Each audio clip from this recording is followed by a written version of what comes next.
Thank you very much for having me. Your English is very good. I'm going to try to light away a little bit. Okay. So, hello everyone. My name is Natasha here. I'm a children's author. I wanted to be a writer when I took an English class in 7th grade, just a little older than you guys. And I loved this assignment that we had. And we had to write about an island, and then we had to create a story about the island. And I had so much fun in my imagination, and that's what I wanted to do. I wanted to write books. You have already written. Which one? I think the Autumn's Rainy Day. Oh, Autumn's Rainy Day? You want to see that book? Yeah. Okay. Yes. Would you like me to read you this book? Yes.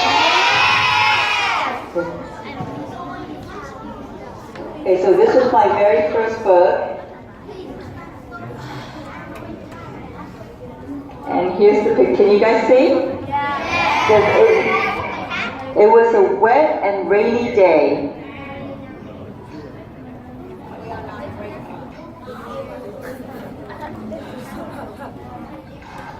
Otto liked the rain. He liked listening to the sound of the raindrops. He liked to run through mud puddles. He liked to splash little ants on the pavement. He liked to stick out his tongue and taste the rain. Otto put on his yellow raincoat. He put on his red rain boots.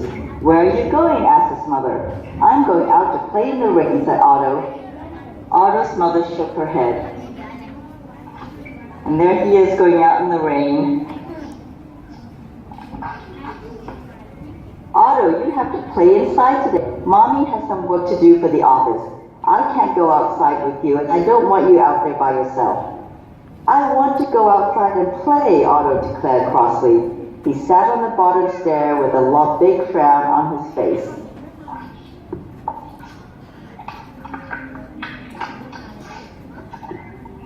"Otto," his mother replied, "please don't sit there and pout. You can't play outside in the rain today. You have to find something else to do." Otto decided to slide down a banister. It was a fireman sliding down a pole. He had to put out a blazing fire. But Otto slid into the umbrella stand at the bottom of the stairs. The stand fell over, scattering umbrellas everywhere. "Otto," his mother called from the next room, "don't slide down the banister. Pick up those umbrellas and go play somewhere else." Otto climbed up on his mother's pale green curtains. He started to swing himself back and forth. "Whee, look at me, I'm a monkey in a tree," Otto yelled. He was in a jungle, swinging from vine to vine. Bam! The curtains came crashing down, and Otto found himself on the floor with his feet in the air. "Otto," cried his mother, "please stop making noise. Go play somewhere else." Otto jumped onto the living room sofa.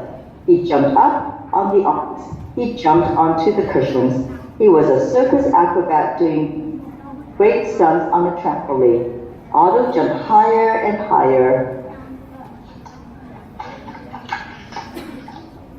Suddenly, Otto bounced high up in the air. He landed on the seat of his hands on the floor. The cushions lay all around him. He had jumped too hard. "Now what?" Otto exclaimed in frustration. "Otto, for the last time, Mommy is trying to get some work done. Put the cushions back on the couch and find something else to do before you break something or hurt yourself."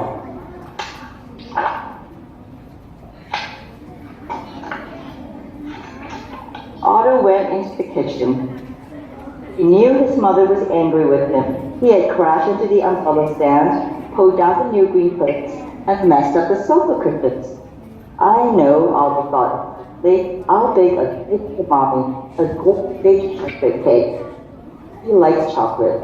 Otto had seen his mother bake many times before. "Isn't that hard?" he said to himself. Otto was a famous chef with a big white hat. He was baking the most mouth-watering cake in the world.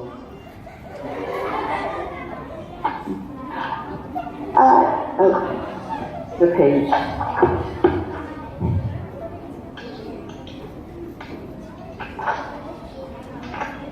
He put some eggs, sugar, and flour into a bowl and stirred everything together with a big wooden spoon.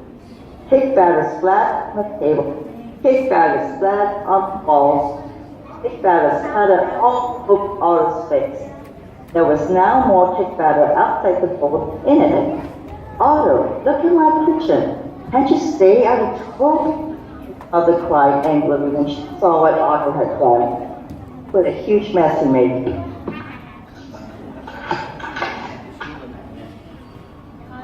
I was trying to bake you a chocolate cake, but Otto said sadly, his lip quivering. I'm sorry I made a mess and made you mad at me. Otto began to cry. I just wanted to play in the rain. Otto's mother sighed. She glanced at the dining room table where her papers were all spread out. She looked out the window at the raindrops falling on the grass and the trees. He looked at his son, who had tried to bake a chocolate cake. Otto's mother gave one last look at her pile of papers. She sat down and gave Otto a big hug. You know, honey, you're great. It's so much more fun to play rain and out the kitchen. Then,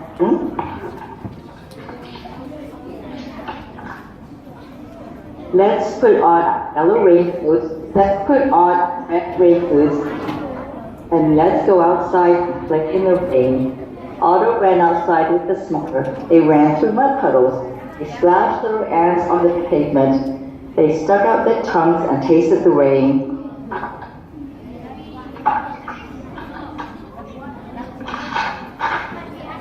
Otto liked rainy days. The end.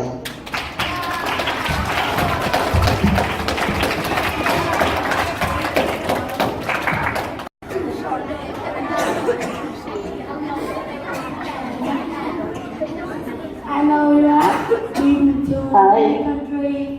What is your favorite country and why? My favorite what? Country. Country. Say again, Oh, your okay. Did you say my favorite country? Yes. Okay. Well, my favorite country is the U.S. because I live here, and my family is here. Ever since I was born in Malaysia, and then I grew up in Singapore and also in Hong Kong. And ever since then, I've watched a lot of American TV shows, and I really wanted, particularly, to come to California. I'm supposed to live in California, and the first time I saw the Golden Gate Bridge, I fell in love with San Francisco, and I always wanted to come and live close to San Francisco. So right now, I live about 2 hours north of San Francisco. This is still my favorite country, although I love to travel, so I love to visit many different countries, but I like to come back home here. Have you ever been to Vietnam? I have not been to Vietnam. I would love to come to Vietnam. My parents and my aunt both have been to Vietnam, and I think my sister has been to Vietnam, but I have not been to Vietnam. One day maybe I can come and you can show me your beautiful country. Yes. When you come here, you can visit to our school, and I will be introduction for you. I would love to do that. Yes, if I come out there, I would definitely contact Ms. Liu and see if I can visit some of your schools out there. Thank you. Thank you. And connection. And after that, I really wanted to connect with where I came from, so I started writing a lot of books and a lot of stories about Asia, about Asian characters. And who inspired you to become a writer? When I was growing up, I loved reading Anne of Green Gables. I don't know if you guys know that book. She's a Canadian author. Her name is Lucy Montgomery. I really like her story. I really like stories written by Enid Blyton. She's an English writer, and she used to write mystery books for kids. So those were the two of the people that really inspired me to want to tell the story. Thank you. You're welcome. Thank you. Already written. I didn't hear the last part of your question. How do you feel about the books that you have been already written? All my different books. Each one has a different feeling. About Cersei, the Empress, and Sacagawea. Those are called non-fiction books, so they're about real people, and I do a lot of research to find out about their stories. And I really like learning new things, and I really like learning. They had very interesting lives, and there was a lot of very interesting facts about them. I really enjoyed writing those books because I learned a lot. And then the Goldilocks book, I really enjoy taking something that is familiar to a lot of people and making it different. So I really like that. And then the Rock Maiden, ever since I was a teenager in Hong Kong, I loved this story about the armor rock, and I always wanted to tell this story. So I'm very happy that a publisher really liked the story, and I could bring this story and present it to the world. How do you think about your first signing book day? How do I think about my work? Signing book day. I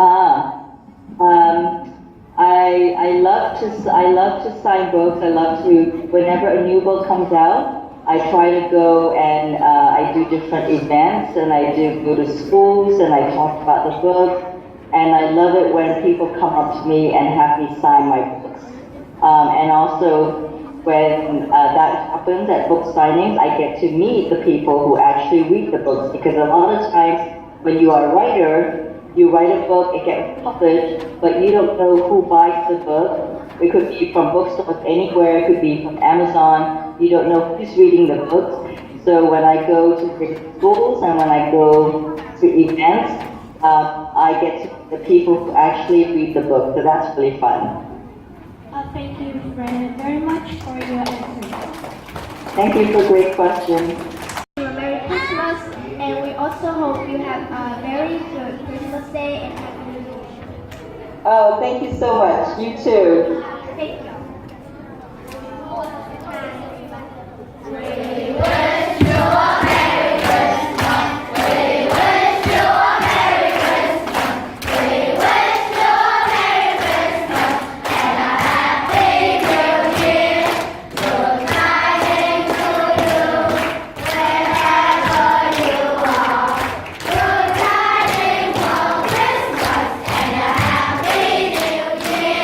Good job. Thank you so much.